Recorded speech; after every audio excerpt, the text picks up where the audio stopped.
We have a few things that we need to discuss. You will meet your supervisor and get to know your fellow team members.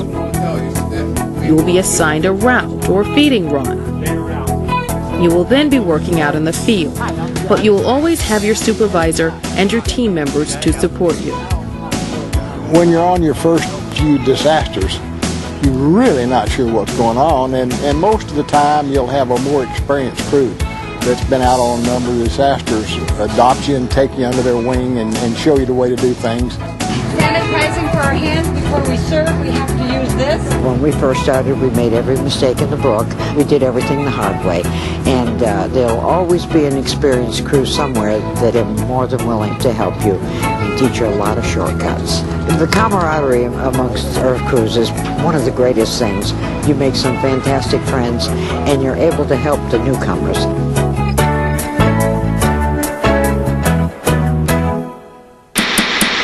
Jeff, if you can turn and show us a shot of some of these trucks here. This is an amazing thing. The trucks that you have right involved. These are our emergency response vehicles, or ERVs. Disasters attract public attention, and ERVs attract the media.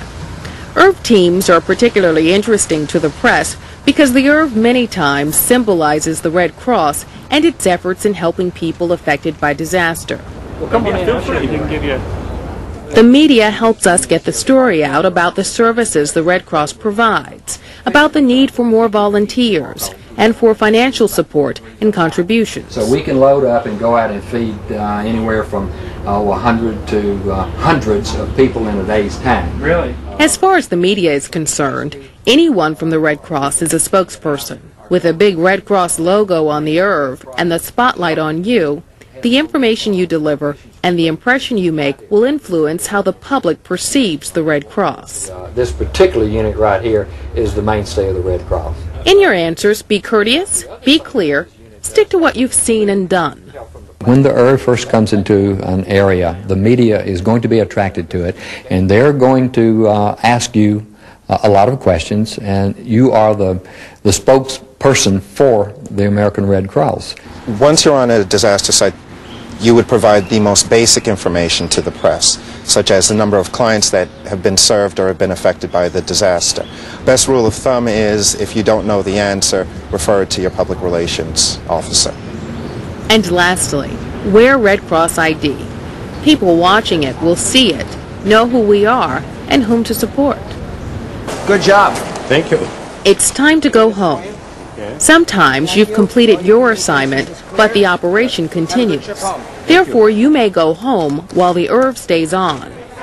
If the operation is over, you may take the ERV home, or you may be asked to take another ERV back. Understand it's important to remain flexible.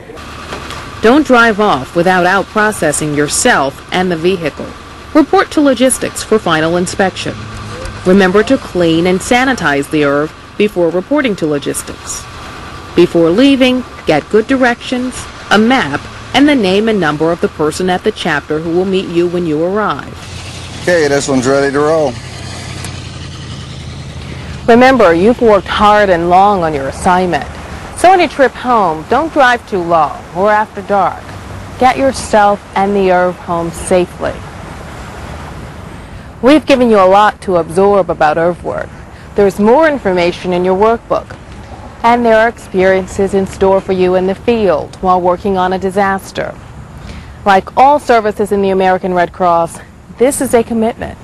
ERV work can be hard work, but it promises to be rich and rewarding too. When you're out there, remember the 3 C's.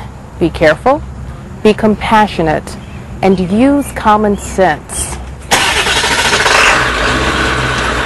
We'll see you on the next operation.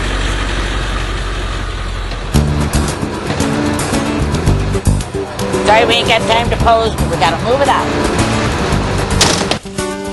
There's an old saying in them on ERV crews that strangers come together and we're friends in one day, family in two. And that's about the way most ERV crews feel. And part of that family is that vehicle that they're driving. They love that ERV. It's something that kind of grows when it gets to be a habit. I can't tell you why. Until you can go out in one of those areas and look in the eyes of those people that need us, then you can answer that question for yourself. Mass care and working out of the ERV window It's one of the most rewarding jobs you can have.